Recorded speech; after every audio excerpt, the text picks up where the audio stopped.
We'd like to thank Raise for being the presenting sponsor of African Tech Roundup's podcast mini-series on digital assets. Raise is a Bahamian startup that's using distributed ledger technologies, aka blockchain tech, to build a platform which offers investors and everyday people easy access to liquid capital markets. To learn more about this offering and to discover how to digitize your company's assets, visit getraise.io. I'm Andile Masuku, and the third and final episode of this series features the UK-born Cameroonian co-founder and president of an award-winning fintech platform called Ovamba. Now, Ovamba leverages proprietary technologies to connect African SMEs to sources of short-term capital to fund their growth. My guest has spent over 15 years working in the management consulting, technology, and alternative finance sectors at firms like IBM, Unisys, KPMG, and Preston Gates Ellis. She currently serves on the boards of directors of Active Spaces, AH Partners, the European Women in Payment Network, and the International Women's Think Tank. In this conversation, my guest and I discuss the importance of finding smart ways to ensure that Africa secures its unique and invaluable intellectual property.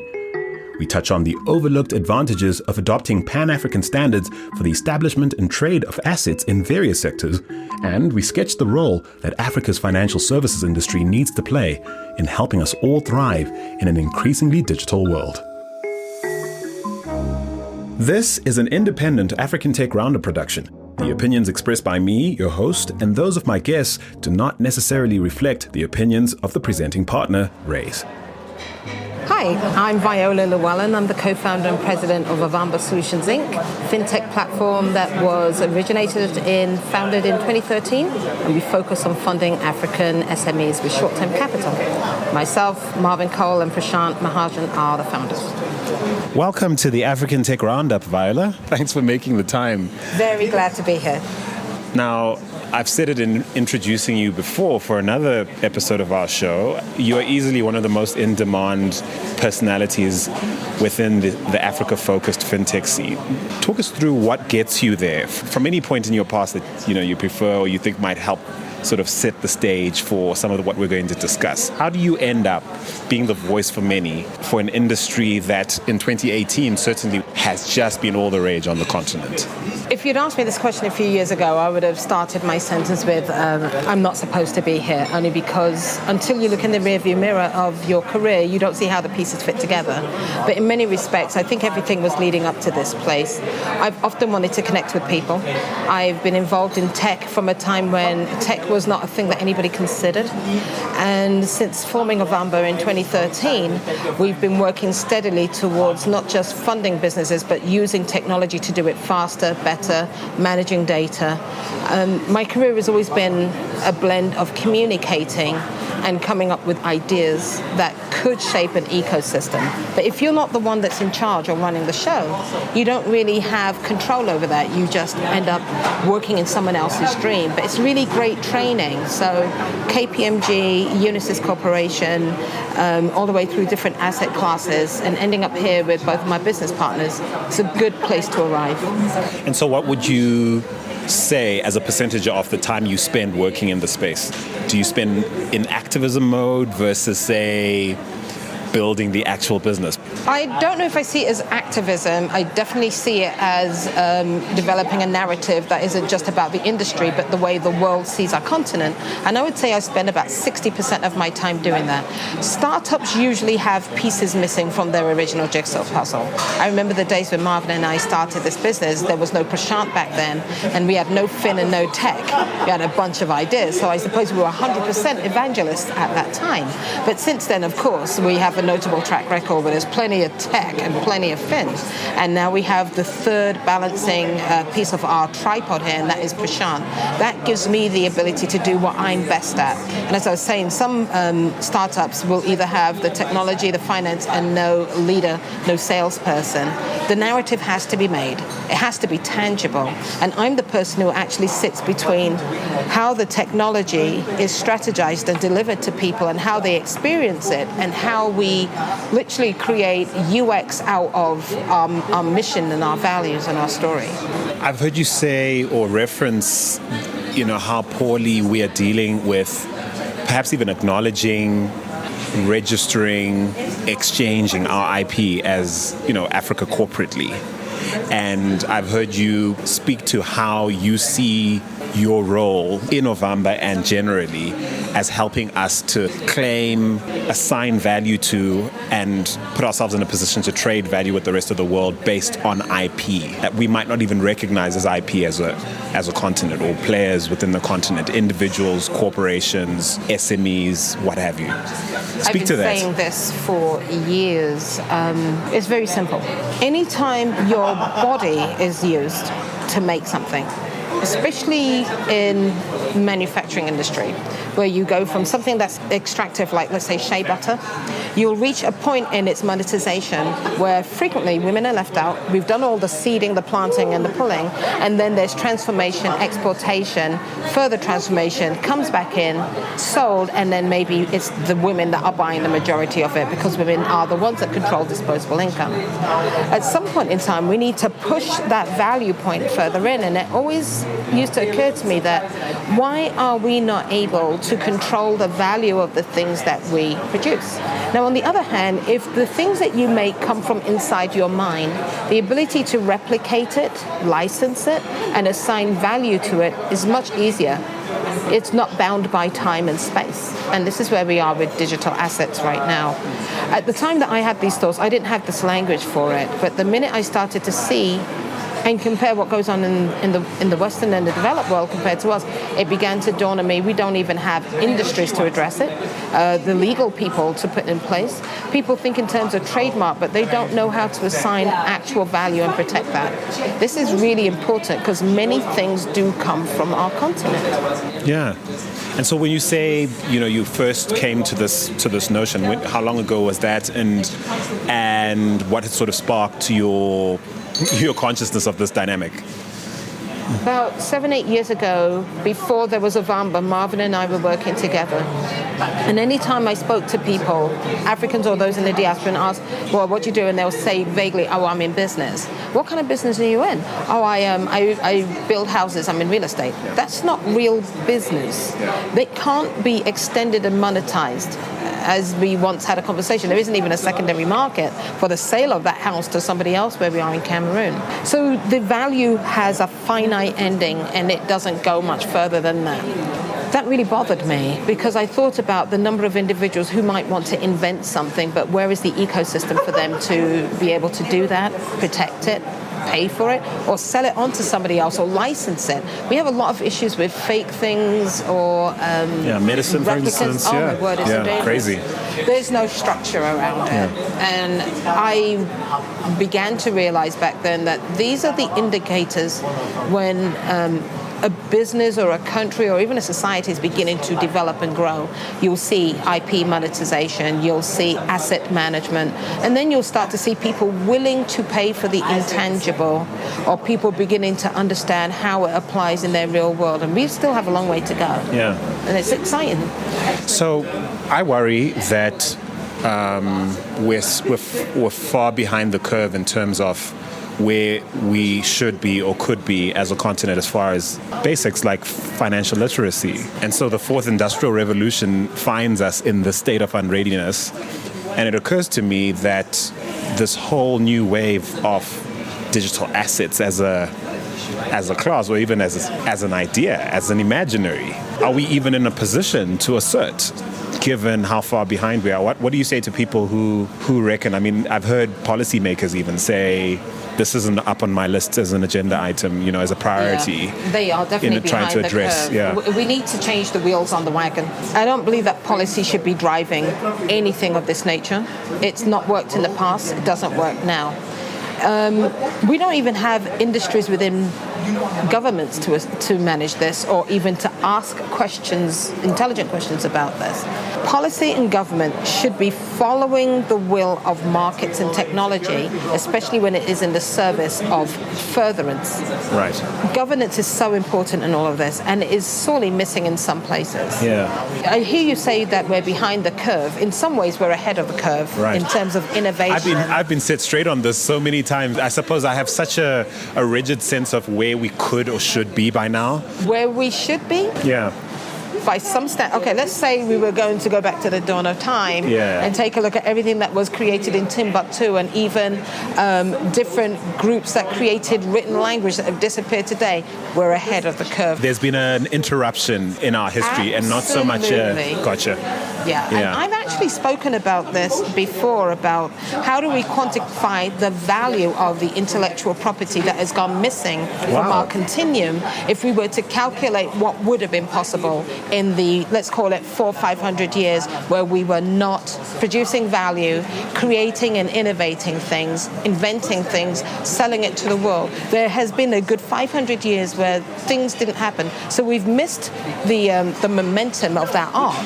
That could be quantified in some ways, and it would be staggering. It might be similar arithmetic being applied, certainly algebra or something more complex, to the thinking behind the recently launched African Digital Asset Framework. That's the one, I think in promoting the story of what's possible if we start to collaborate on standards and a framework based on the opportunity cost of, not harnessing what makes us great as a continent, and our greatest assets being IP. Yes, we have the resources. Yes, and we have amazing farmlands and animals. I've often said that our greatest resource are the number of minds. Besides all our in-the-ground resources, there are these 1.2 billion human beings, all of these individual brains that are capable of answering the need to innovate, whether it is personally, in a group, in their villages, in their cities, whatever the case may be.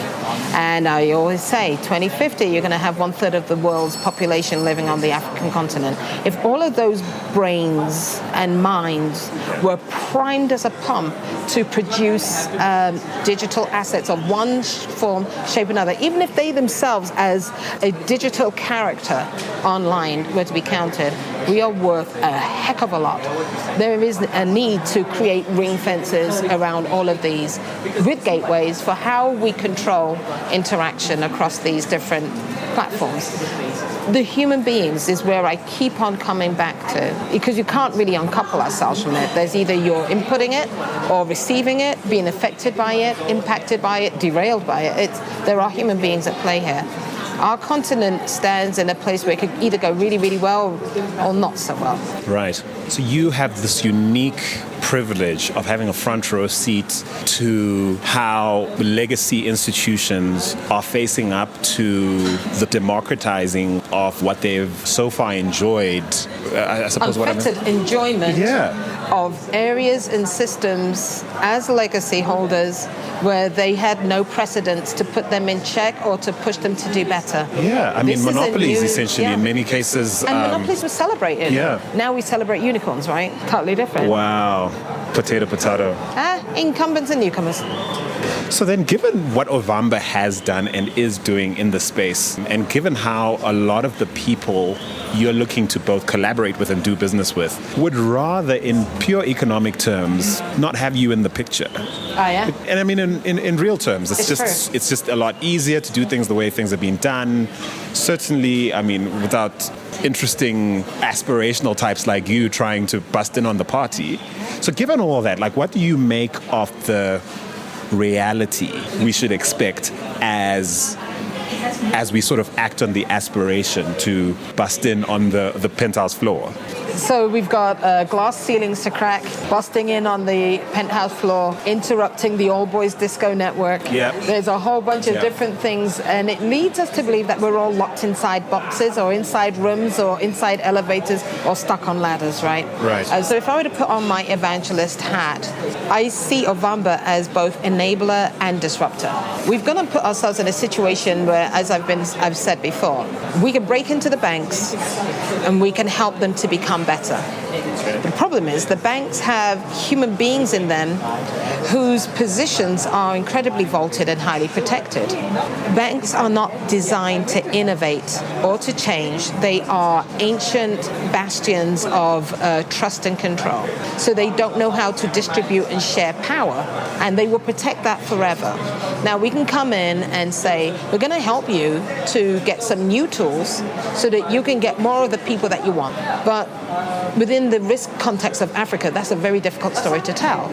Or we can come in and say, we're going to keep on taking customers from you because you're putting us in a situation where, and this goes for many fintechs, you're not allowing for the underbanked, unbanked, unserved to climb the ladder, to crack through these ceilings of prosperity, to become a different type of customer for you because you don't know how to manage risk or graduate people to those levels. They've still got their blindfolds on. So as it relates to the intellectual property and the digital assets of all of these individuals that we serve, banks have yet to figure out that the data will become as important as the customer. The customer is the conduit to the data. There's data inherent in the human being that opens a bank account with you and begins to interact across your platform to conduct business. African banks need to figure out how that works, but they're still kind of rudimentary, and that's hard for them. And what do you make of African citizens who aren't aware all of this is going on? Well, let's look at what Michael Porter says in Competitive Advantage, one of my favorite books from back in the day. There will have to be an extreme, let's say, swing to the right for people to join us in the middle. So there's the early adopters who get it, but they're not your market shifters. They're just market markers. And then you'll have those people who start to see where things are going and how it works, and then they will jump in at the safest end of the pool. The individuals who are early adopters will be the ones to explain to people why they ought to do something. I heard a beautiful comment the other day where somebody said, the idea of blockchain, digital assets, and anything else will become easily adoptable when an African understands what relationship it has to eating fufu. So we have to context. Context. You have to bring things down to why should you care? Now, not everywhere has got data protective rights. So some people don't understand that they themselves have value within these greater constructs and wouldn't know what to protect or why. They might not want you looking inside their wallet. They might not want you knowing how much money they've got in the bank. They certainly don't want you to know how much taxes they ought to be paying. At that level, they get that. But when they begin to see their value to homegrown African vendors of products and services who need and desire them and create an environment where this two-way street of I do something for you, you do something to me. Give me your data and I'll provide you with a tool. Give me your data and I'll give you easy access to a product. Give me your data and I'll make it slightly cheaper for you. Give me your data and I will stay with you for the long haul. Especially when culturally, I'm talking about Francophone Africa now, partnerships are made to be broken within about 3 years. Wow. So you keep getting these discontinuations in the continuum, whereas they could be building things together. We need to bring things into our cultural nuance and have people change their behavior because they see the value. And then I know you're a huge fan of standards and the potential of standards really to eradicate the chaos that has too often become It's so disruptive. That has just become, synonymous with dealing in African markets, which many people find very profitable to maintain, actually. The incumbents find it comfortable. Yeah, it's actually... The incumbents don't want any digital assets. They don't want to be able to identify things outside of the realm of paper, pen, and a stamp and a cachet and their fancy little signature. Yeah. So, make an argument for, or maybe explain how standards, or the consensus around standards within the digital asset space, how that might put us in a position as a regional bloc. When I say regional, I mean literally continent-wide. I'm going to take it to a tangible 3D reality. Yeah. And forgive me if this sounds like it's meandering. Sure. I've often joked that I want to be the minister of stairs in Cameroon because I haven't found a single building where from floor to floor the stairs are even. There is no such thing as building to code, where people go and find out what is the standard for how this thing has to be constructed. I can have my creative license, but there will be a sturdiness and a dependability to the thing I am constructing. And does it belong in this particular place? Will it create efficiencies, let's say, in traffic or in the human experience of this building? So in Cameroon, if you walk up and down the stairs, there are different heights throughout the one flight. They will be crooked, they're not plumbed, they're off kilter, they're a mess. How does this affect the price of tiles, for example. If you know what the standard is going to be for you to build a house of a certain square footage, then you will know how many tiles you need to purchase. If you know how many tiles you need to purchase and you build it just right, you will not have all of this waste of capital and product left over that just gets thrown away in a country where they don't even have proper, we've got Hezecan, but disposal of goods. If we'd had standards, there would be efficiency. Then people would understand how much money to borrow. And banks would have a dependable algorithm for how much money do you need to build a house of such and such size. So from project planning standpoint. Project planning. How do you even project what a project's going to cost if you can't? You can't. You can't even manage the tiles. You can't even manage the tiles. You can't even manage the height. You can't even create a metric relationship between how many people are likely to fall down because of these problems with these stairs. So you can't manage risk. You can't manage risk. You can't go to an insurance company and say, this is the digital outlay for how many people fall down on this kind of stair, but if you adhere to the code, you will reduce the falls and you'll have less claims. Not that they even pay out on claims half the time. They don't have the actuarial records that belong in the real world projected into the virtual world. So it's a really tiny thing. Add that to medicine, add that to flight tracking, add that to all the other areas of technology that we want to bring in place.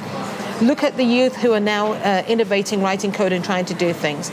Do they have the ability to say, I'm going to pull the tabular records that say that X, Y, and Z will always be the case, so that when I build and they say, how well do you think your product is going to be adopted in the future? Well, I know that. Imagine sitting down with a PE investor and they say, well, how do you know this? You can't say, well, I really feel like it. They ain't got no records to support it. We're taking a quick break to tell you a little more about the presenting sponsor for this series, Raise. Raise is a founding member of the African Digital Asset Framework, or ADAF for short. ADAF is the first open source software platform to create transnational standards for digital assets and distributed ledger technologies, in line with Pan-African development objectives. ADAF intends to complement the African Union's Single Africa Digital Market Initiative, which seeks to stimulate digitized Pan-African economic integration. Raise, along with Kotani and Alba.1, are proud to be co-trustees in and supporters of the African Digital Asset Framework. To find out more and to get involved with this groundbreaking open source initiative, visit adaf.io. That's ADAF.io. And now, back to the conversation. I'm just thinking, even in terms of, say, modeling, cost modeling for public health, is it any wonder then that governments aren't in a position, even when the funds are present, the means are present, to deliver good healthcare, for example, or education, for instance? Because they don't have the ability to take a look at how assets are performing in that space, number one. What happens to them? They can't add AI to figure out what happens when we model it further, spin it out. So they create all of these 50-year plans that are based literally on conjecture. You also just, I suppose by accident, shared in some way the argument for policymakers to buy into this process, because I know that a lot of policymakers, lawmakers, politicians in general, think of any initiatives around this, crowdsourcing consensus around standards and frameworks. They think of that as actually undermining their role in governance. Yes, because they want to dictate what ought to be. Things like, and we're talking about, again, digital assets and on the individuals themselves. Let's take, for example, it's very difficult to know how much somebody's net worth is. However, just the other day I read that the government of Finland makes everybody's tax records available to everybody in a public ledger. Years ago, before there was Ovamba, Marvin and I tried to create a pledge fund whereby we would be able to extrapolate people's worth in order to figure out how to do a private equity investment that didn't necessarily have capital in it immediately, but was based on people committing to invest in an opportunity or a set of opportunities in a portfolio.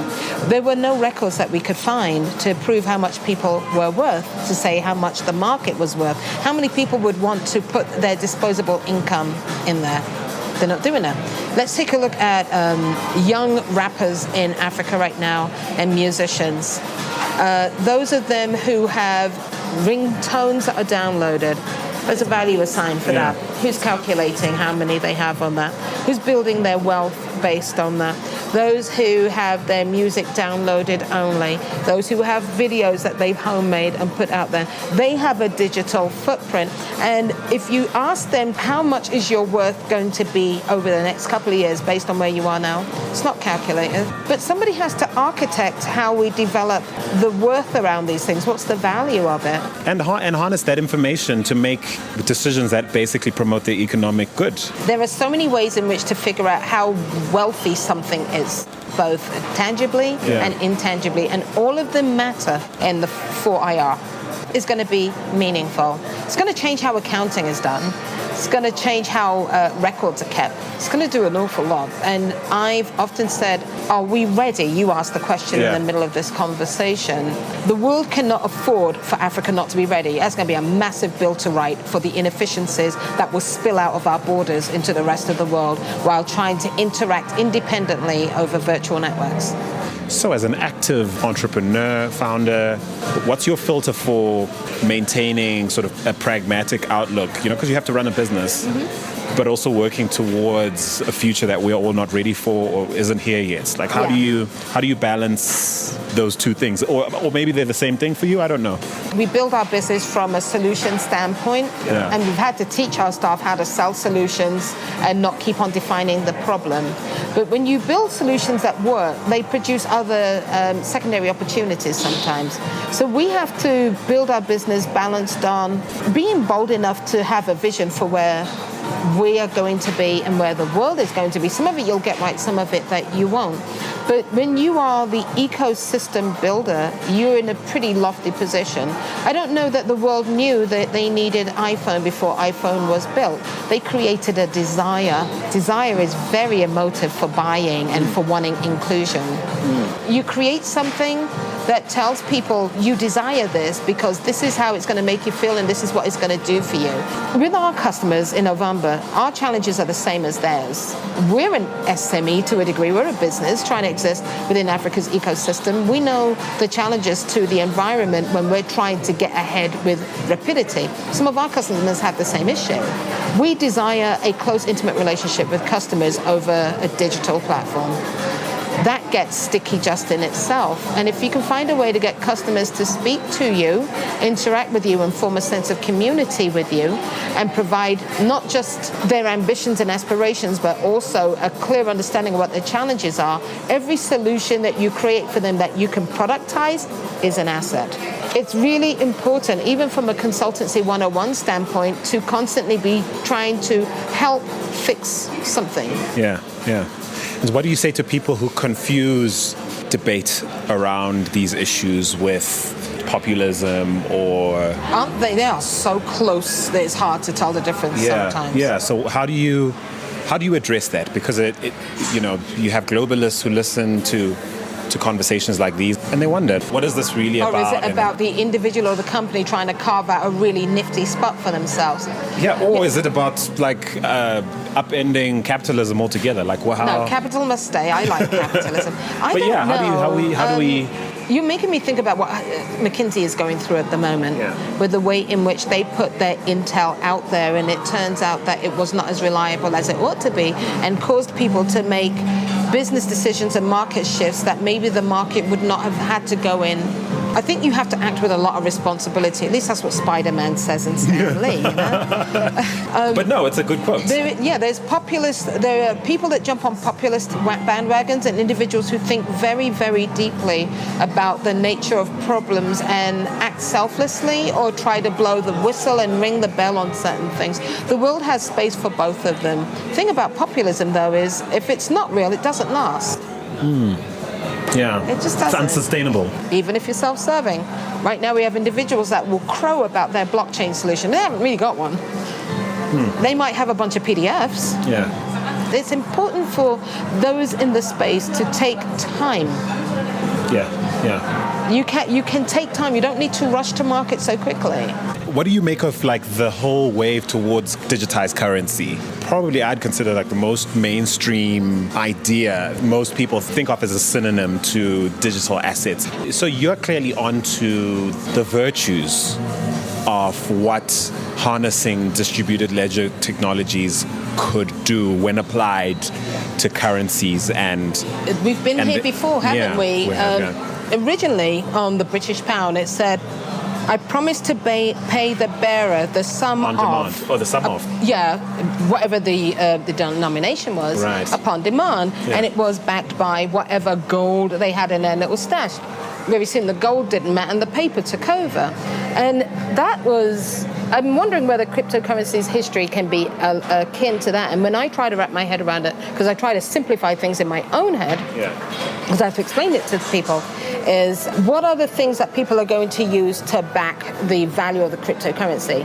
I like the idea of a trade ledger of goods that are moving back and forth and how much value they gather as they come around our economy to back it. And then there are other people who have a totally different idea. But isn't the problem that people are trying to capture value?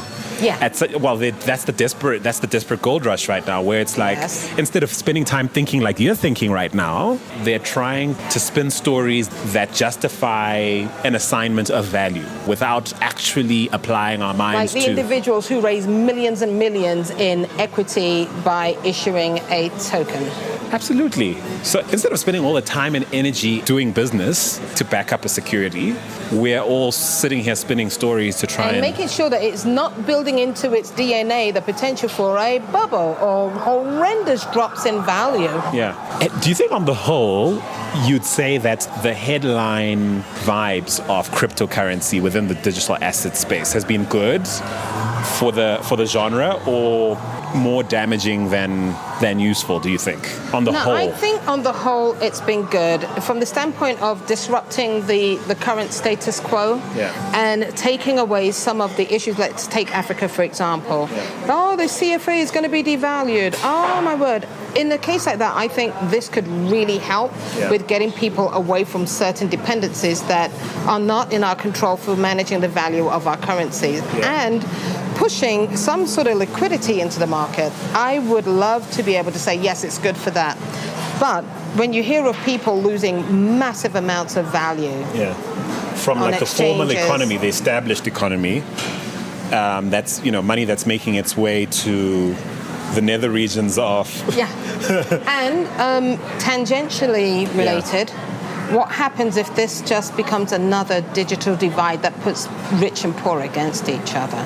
Let's talk about that. Make an argument for how this is not going to just create another concentration of power and economic value for people who already have it.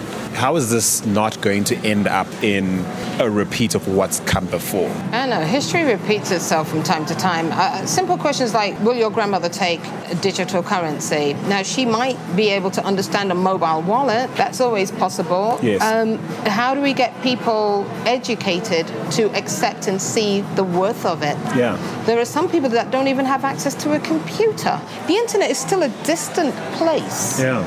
How long before they are in the same place as everybody else to enjoy the same opportunities? So I feel very strongly that there are still some people that will not be able to understand the need or the want of it. Take a look at what it was like when people started buying things online. There were people who were absolutely petrified of doing this, could not do it, didn't want to do it. Now you've got Jack Ma and Alibaba having $1 billion days of sales and exchange of products and services being paid on the spot, not on credit. Yeah, cash money. Cash money, right there. So is it more hope or worry for you? No, I'm definitely for this. That much is true. I can see its value. But I see things operating side by side for quite some time. There are people who don't touch money physically at all. And there are people that will buy a cup of coffee with Bitcoin. Be able to have, for example, a pension fund fully funded with cryptocurrency. That sort of thing appeals to me. Maybe because the inability to extract it immediately and have it sit there in the future feeling as if it's not being affected by today's fluctuations. That sort of is as an appealing thought. I don't know if it's accurate. Wow, a ring-fenced future value. It's like a very, very future put. So here's what I suppose, I don't worry about it, but I certainly have a hard time imagining how it's not going to turn out this way. And I know I'm about to sort of share a fairly dark view which is the internet, as far as I've experienced it, is really a pretty accurate reflection of all the virtues and ills of society. It's society's mirror in many respects, right? There's a lot of good in the world, granted, but I think it's fair to say that the prevailing sentiment is not great when you consider that the vast majority of human beings aren't living the life they deserve or should have, or that's at par with some of, What's scarier than that from this digital existence that we're in? Some people don't even know that there's a better life to be had or how to get it. Their minds haven't wrapped around or seen the visual prompt for, my imagination has been sparked that where I am right now isn't where I have to be. Said another way, the only internet some people will live and die to see is free basics. Huh? Yeah. Yeah, so given that context and this whole debate around digital assets, should we not really just sort of be pragmatic about how hard it's going to be to shape this new dispensation of technology and platforms? We're evolving alongside our technology to be able to access it quicker and faster. Okay. Babies are born with their eyes open today. If back in the day, you'd have to ask a mother, is their eyes open yet? Are the baby's eyes open yet? We don't ask those questions. Yeah. We are growing alongside our technology in faster lockstep than we ever used to. Gotcha. So you have some faith in humanity's ability to iterate on perhaps some of the failings of the internet at large. Although they didn't predict that the internet would be for watching cat videos. And I have a feeling I'm guilty. I mean, people are literally buying. What are those are they bit pets? Yes. Those pets that you can buy. They had Digipets before that. Digipets. And there were pet rocks before that. Okay, so here we've gone from Stone Age. Yeah. Pet rocks. Yes. We've gone to, what is that word, where we went from analog to digital, Digipets. Right. Now we're in virtual. Stuff keeps on repeating, but it's not the same. Yeah. So overall, what's your sense? What keeps you hopeful, and what fear do you have to spend the most time and energy repressing around this issue? Or repressing, Trying to understand and get a deep appreciation for what it will be like in the future to assign real value in these places. Let it not be the purview of a few individuals making stuff so inaccessibly valuable that it can be wiped out in a heartbeat. That our physical efforts, and I'm not talking about mining Bitcoin, but that there is some tangibility that everybody agrees to the value of things in a democratic sort of way. It's too easy to create these divides, and they frighten me. If the human race is to survive into the future as a better form of creation, how do we make sure that we use things for good? I like the fact that quote-unquote millennials are more interested in things that feel good and do good. They're not chasing material goods as much as they used to. Greed is good is not as popular as it used to be. Gordon Gekko. Great movie, but that slogan didn't last forever. Yes. We are moving into a totally different time in the world. I spoke to somebody yesterday and I said, let's stop asking young people what you want to do for a living. Ask them what problems do you want to solve in the world. And then I think the next dangerous question is, and how much do you think you're worth doing it, and how worthy are you to do it, and how much do you think you should be paid for it? And being able to collect how people think about these three things will create an index that will be quite interesting as to how human beings value their output in a digital environment. Because you still got to do a few things, but you are going to be getting paid and recognition and exchanging the currency around it, not physically anymore. That will go very far away, but not completely. Value and values, it sounds like. Oh, yeah. So I guess I'm telling the absolute truth. Well, listen, it's been an incredible privilege to chat with you. We're around the corner from where we taped the show. We had a lovely lunch. Who knows? Some dessert might happen. More coffee. Who knows? But thank you so much for sharing your insight with us. Really, you caused my brain cells to just fire on a different vibration today. Oh, that's kind. Because we spend all of our time doing. We don't often lift our head up over the hedgerow to take a breather and like reflect. Yeah. What truly is going on? How far away can I get from the sound bites? Yes, we like to go by oversimplification as the enemy, and it's easy to actually turn issues and proponents of issues into the enemy, or to stay in a never-ending cycle of debate and not come to a conclusion and commit, whether you're right or wrong, to something with the idea that you can change your mind when you learn more. We love this. I love this, which is, hold your view strongly, passionately, but loosely. Mm-hmm. It's possible, Absolutely. Yeah, it's okay tomorrow that I feel different, or playing back this interview, I go, oh my word, what a stupid question I asked. That was so painfully obvious as soon as the answer was given, and I feel like we don't get there unless we take the time to have these conversations. Absolutely, and which is why we can't have them alone, and it's a real privilege to have you on the show. That's like reminiscing with strangers. It is. It's in your own head. Thanks again. It was brilliant. Thank Viola you. Llewellyn of Ovamba. If you don't know now, you know. Yes. Thank you all.